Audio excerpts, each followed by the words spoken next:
आपने देखा होगा कि अंतरिक्ष स्पेस स्टेशन लगातार पृथ्वी के चक्कर काट रहा है और यह सालों साल इसके चक्कर काटता ही जा रहा है। पर क्या आपके दिमाग में सवाल आता है, अंतरिक्ष स्पेस स्टेशन गिरता क्यों नहीं? क्या इसका ईंधन क्यों कभी खत्म नहीं होता? और इसमें से कौन सा ईंधन इस्तेमाल किया गया है जो लगातार यह चलता ही जा रहा है? दोस्तों, स्पेस स्टेशन के हिस्से को रॉकेट की मदद से ऑर्बिट में लाया जाता है।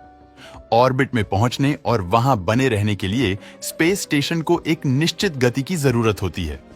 इंटरनेशनल स्पेस स्टेशन पृथ्वी के चारों ओर ऑर्बिट में लगभग 17,106 मील प्रति घंटा यानी करीबन है 5 मील प्रति सेकंड की स्पीड से ट्रैवल करता है।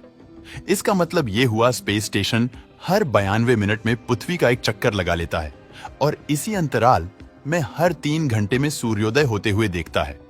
और यही इसका रहस्य है कि गिरता नहीं। उसके ना गिरने का सबसे बड़ा रहस्य भी यही है। जब हम किसी रस्सी से किसी पत्थर को बांधकर घुमाते हैं तो पत्थर जब तक गति में रहता है तो वह चारों तरफ घूमता रहता है, वह नीचे नहीं गिरता। पृथ्वी की ग्रेविटी से अप्रभावित रहता है जब तक हम उसे घुमाते रहते हैं। जैसे ही हम रस्सी से बंधे पत्थर को घुमाना बंद कर देते हैं, वह नीचे गिर जाता है। स्पेस स्टेशन का साइंस भी बिल्कुल वैसे ही काम करता है, यानी कि इसकी गति ही वो चीज है जो इसे अंतरिक्ष में बनाए रखती है। स्पेस स्टेशन धरती पर क्यों नहीं गिरते, ये और आसान भाषा में समझने के लिए इंटरनेशनल स्पेस स्टेशन अंतरिक्ष में कैसे रहते हैं, हमें उस पर लगने वाले फोर्सेस के बारे में जानने की जरूरत है। आप फोर्स को नहीं देख सकते, लेकिन आप इसे महसूस कर सकते हैं। फोर्स लगाने से कोई भी चीज मोशन में आ सकती है और यही फोर्स गतिमान चीजों को रोक भी सकता है। यानी कि अगर कोई फोर्स अपोजिट डायरेक्शन में होगा तो गति को धीमा करेगा, और अगर फोर्स सीधी डायरेक्शन में होगा तो वो गति को बढ़ाएगा या और तेज करेगा। स्पेस स्टेशन को अपने स्थान पर बनाए रखने के लिए 2 अलग-अलग फोर्सेस काम करते हैं।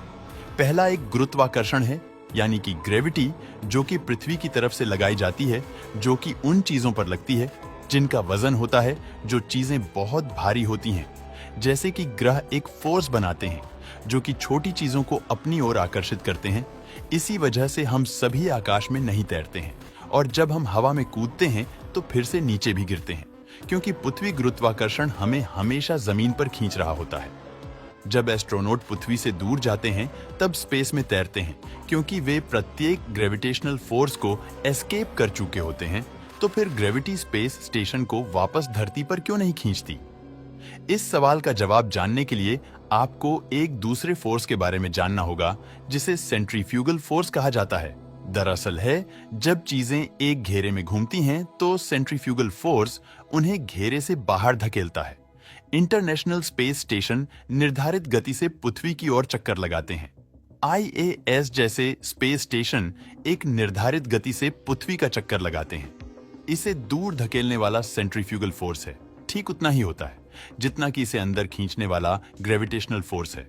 दोनों फोर्स के बीच बने इसे बैलेंस को स्टेबल ऑर्बिट कहा जाता है।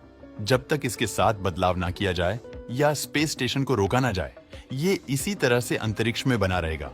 और इसी वजह से बड़े बड़े स्पेस स्टेशन अंतरिक्ष में अपने ऑर्बिट का चक्कर लगा रहे हैं और धरती पर वापस नहीं गिरते। तो क्या स्पेस स्टेशन हमेशा अंतरिक्ष में रहेंगे? ये वापस नहीं आएंगे। जब एस्ट्रोनॉट स्पेस स्टेशन से पृथ्वी पर लौटते हैं तो वो उस एक छोटे से कैप्सूल में वापस आते हैं जो उन्हें वहां लेकर गया था। हालांकि उस छोटे कैप्सूल में केवल 3 लोग ही वापस आ सकते हैं, उससे ज्यादा नहीं। अगर इंटरनेशनल स्पेस स्टेशन की बात करें तो क्या होगा? वैज्ञानिक कहते हैं कि इंटरनेशनल स्पेस स्टेशन के कुछ हिस्सों को नए स्पेस स्टेशन में फिर से इस्तेमाल करने के लिए स्पेस में रखा जा सकता है, लेकिन इसका अधिकांश भाग पृथ्वी पर लौट आएगा। ऐसा करने के लिए मिशन कंट्रोल से स्टेशन से जुड़े रॉकेटों का उपयोग करके इसे पृथ्वी के करीब ले जाने के लिए काम करेंगे। जब ये काफी करीब होगा तब धरती का ग्रेविटेशन फोर्स अंदर खींचना शुरू कर देगा। आखिरकार ये वायुमंडल से टकराएगा और आग की लपटों में बदल जाएगा। ऐसे घर्षण के प्रभाव की वजह से होता है, जिसे फ्रिक्शन कहा जाता है, जो कि तब अस्तित्व में आता है जब 2 चीजें वास्तव में तेजी से एक दूसरे को रगड़ने लगती हैं या आगे बढ़ने की कोशिश करती हैं, इस संपर्क में आती हैं। घर्षण के कारण चीजें गर्म हो जाती हैं। ठीक उसी तरह जिस तरह 2 पत्थर को आपस में रगड़ने से चिंगारी बनती है। एक बार जब रॉकेट वायुमंडल को पार कर लेगा तो उसके जले हुए हिस्से संभव तक प्रशांत महासागर में जाकर टकराएंगे और वे वहां पर गिरकर ध्वस्त हो चुके होंगे। दोस्तों, वीडियो पसंद आया हो तो लाइक और शेयर करें।